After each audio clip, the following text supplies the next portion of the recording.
आज की वीडियो में मैं माइनक्राफ्ट के अंदर 50 मॉड्स इंस्टॉल करने वाला हूँ एंड फिर देखूंगा कि ये कैसा लगेगा। हाँ, अब आप कहोगे कि भाई तूने GTA 5 वाली वीडियो में कहा था कि अगर 50 के लाइक्स हो गए तो 100 मॉड्स वाली वीडियो डालेगा, तो भाई लोग उसमें टाइम लग रहा है क्योंकि यार वो बहुत ही ज्यादा चैलेंजिंग है। बट तब तक के लिए ये देखो जिसमें मैं माइनक्राफ्ट गेम को मॉड्स डाल के काफी ज्यादा रियलिस्टिक बना देने वाला हूँ। इसके ग्राफिक्स चेंज कर देंगे, नए फीचर्स ऐड कर देंगे और पता नहीं क्या करेंगे। जो भी 50 मॉड्स की लिस्ट विद लिंक्स है वो मैंने आपको डिस्कॉर्ड सर्वर पे मिल जाएगी, जिसका लिंक मैंने डिस्क्रिप्शन में दे रखा है। तो बने रहो मेरे साथ इस वीडियो के एंड तक और बस स्टार्ट करते हैं बिना किसी देरी के।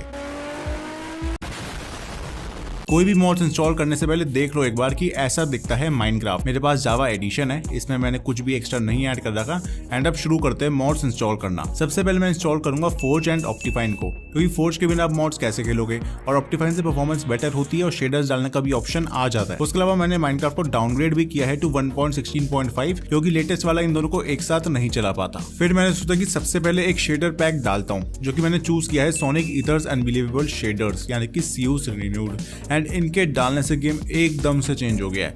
लाइटिंग देखो आप कितना ज्यादा रियल लग रही है। सबसे ज्यादा तो सुंदर है इसकी वाटर की क्वालिटी, बहुत ज्यादा क्लियर और रियलिस्टिक लग रहा है इसका वाटर। इस शेडर पैक के साथ खेलने में आपको लगे कि यार मैं वनीला माइनक्राफ्ट कैसे खेल लेता था। देन माइनक्राफ्ट का वर्ल्ड इतना बड़ा है और डेवलपर्स ने एक मिनी मैप तक नहीं दिया नेविगेट करने के लिए, तो मैं इंस्टॉल कर रहा हूँ ज़ायरोस मिनी मैप, जो मेरे हिसाब से बेस्ट मिनी मैप मॉड है। इसमें जो मिनी मैप आता है आप उसे बहुत इजीली कस्टमाइज कर सकते हो। वो आसपास की लोकेशंस एंड वर्ल्ड को दिखाता है। इवन आप बी प्रेस करके लोकेशन भी मार्क कर सकते हो, ताकि अगर आपको उस लोकेशन पे वापस आना है तो आसानी से ढूंढ पाओ, जो मेरे अकॉर्डिंग बेस्ट फीचर है। लगे हाथों मैंने ज़ायरोस वर्ल्ड मैप भी इंस्टॉल कर लिया, जिसमें पूरा मैप आप देख सकते हो फुल स्क्रीन में।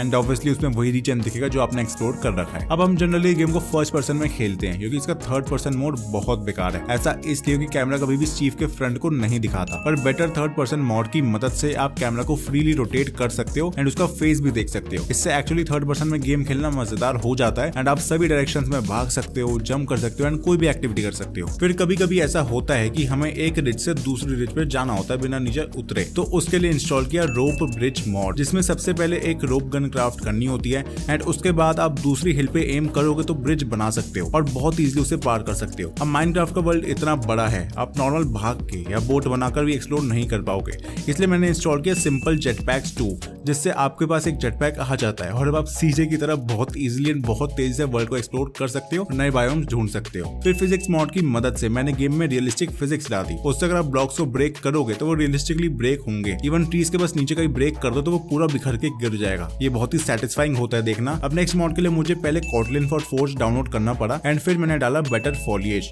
उससे जो ट्रीज एंड वेजिटेशन होती है वो रियल जैसे लगने लगती है, क्योंकि माइनक्राफ्ट में सब कुछ ब्लॉक ही है, तो ये मॉड ट्रीज के फॉलिएज को थोड़ा रियलिस्टिक बना देता है। देन ऑटो प्लान फॉरेस्ट की मदद से क्या होगा कि अगर आप किसी ट्री को चॉप करते हो तो उसके सैपलिंग जमीन पे गिर के धीरे धीरे नए ट्रीज बन जाएंगे एंड ये प्रोसेस ऑटोमेटिक होता रहेगा। बायोम्स ऑफ प्लेंटी से नए बायोम्स आ जाते हैं गेम के अंदर, like rain forest, seasonal forest, lush deserts. इससे आपके एक्सप्लोर करने के लिए एरिया बढ़ जाएगा। माइन मेन्यू की मदद से क्या होगा कि हम 10 कीज का काम सिर्फ एक की में कर सकते हैं।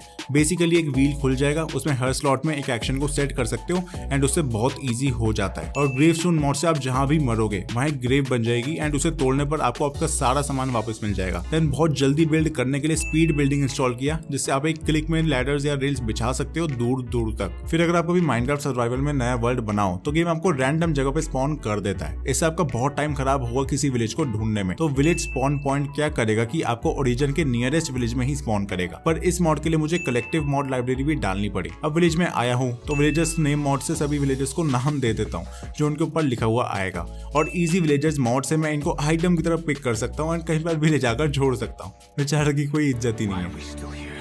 गेम को और थोड़ा रियल बनाने के लिए आइटम फिजिक्स मॉड डाला, जिससे फ्लैट आइटम्स एक्चुअली फ्लैट ही पड़े रहेंगे ग्राउंड पे, खड़े नहीं रहेंगे जैसे पहले होता था। देन स्कैनेबल एक बहुत ही यूजफुल मॉड है, जिससे मैं पूरे माइनक्राफ्ट को स्कैन कर सकता हूँ और पता लगा सकता हूँ अगर मेरे पास कोई animal, living entity, monster, rare animals या ऐसा कुछ है तो इससे माइनक्राफ्ट खेलना सही में बहुत आसान हो जाएगा। और गेम प्ले को और इजी बनाने के लिए मैंने जस्ट इनफ आइटम्स मॉड भी डाल दिया, जिससे सारी आइटम्स एक बड़े से यूआई में दिखती हैं, जहाँ आप उनकी रेसिपी, यूजेस एंड सारी इन्फो जान सकते हो बस हवर करके। देन बैग ऑफ यर्टिंग मॉड बिल्कुल डोरेमोन की पॉकेट की तरह है, जिसमें आप बहुत बड़े स्ट्रक्चर्स या बहुत सारे ब्लॉक्स को एक छोटे से बैग में पैक करके दूसरी जगह ले जा सकते हो।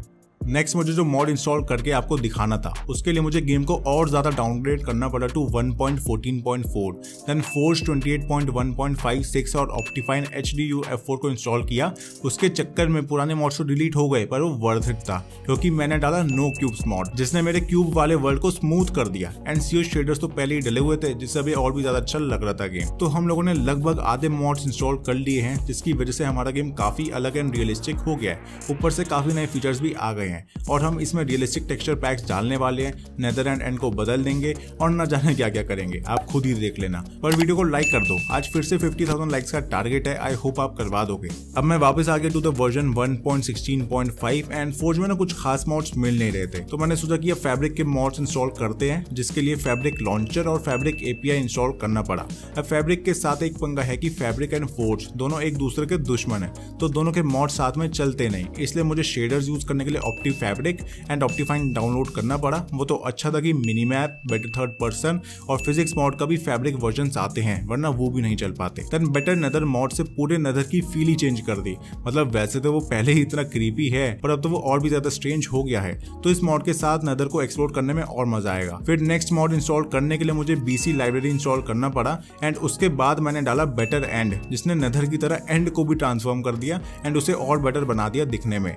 उसके बाद मैंने इमर्सिव पोर्टल्स मॉड भी डाल दिया, जिससे एंड पोर्टल और नेदर पोर्टल बिल्कुल डोरेमोन के एनीवेयर डोर की तरह बन जाता है। मतलब बीच में कोई लोडिंग स्क्रीन नहीं आती एंड इजीली उनके थ्रू जाया जा सकता है। चलो अब ओवरवर्ल्ड में कुछ और चेंजेस करते हैं। उसके लिए मैंने डाला रीपर्पस स्ट्रक्चर्स। इससे क्या होता है कि डिफरेंट बायोम्स में जो अलग स्ट्रक्चर्स मिलते हैं वो सब मिक्स हो जाते हैं। मतलब जैसे डेजर्ट टेंपल सिर्फ डेजर्ट में मिलता था, पर इस मॉड से वो स्नोई लैंड्स में ही मिलने लगेगा, ऑब्वियसली स्नो से ही बना हुआ होगा एंड ऐसे बहुत से स्ट्रक्चर्स चेंज हो जाएंगे। वैसे इस मॉड को चलाने के लिए मुझे क्लोथ कॉन्फिग भी डालना पड़ा था। अब मेरा मन था कि माइनक्राफ्ट को और ज्यादा सुंदर बनाऊं दिखने में, जिसके लिए डाला ड्रामेटिक स्काई रिसोर्स पैक। इससे स्काईज काफी ज्यादा रियल लगने लगेंगे जो पहले नहीं थे एंड CO शेडर्स के साथ तो इनका लुक और भी ज्यादा अच्छा लगने लगता है। इवन अलग अलग वेदर के लिए स्काई चेंज भी होता रहता है। इसके बाद मैं डालूंगा one of the best texture PACS, जिसका नाम है पुलकरा। ये एक पेड टेक्सचर पैक है एंड इसी वीडियो के लिए मैंने खरीदा है। 1 GB के इस पैक ने बहुत सारे ब्लॉक्स के टेक्सचर्स को बिल्कुल रियलिस्टिक बना दिया है। आपको लगेगा ही नहीं कि आप माइनक्राफ्ट खेल रहे हो। घरों पे वुड के टेक्सचर्स देख लो, बिल्कुल रियल लग रहे हैं। टॉर्च तो लगी नहीं रही कि माइनक्राफ्ट की हो, ऐसा लग रहा है रियल वर्ल्ड से लाकर लगा दी हो किसी ने। देन आप ग्रास के टेक्सचर देख लो, सैंड का टेक्सचर देख लो, इवन ट्रीज ही देख लो, जो पहले ब्लॉकी थे वो अब घने हो गए हैं, उसमें तो रियल लीव्स आ गई हैं। इस टेक्सचर पैक के साथ खेलने में सही में बहुत मजा आने वाला है।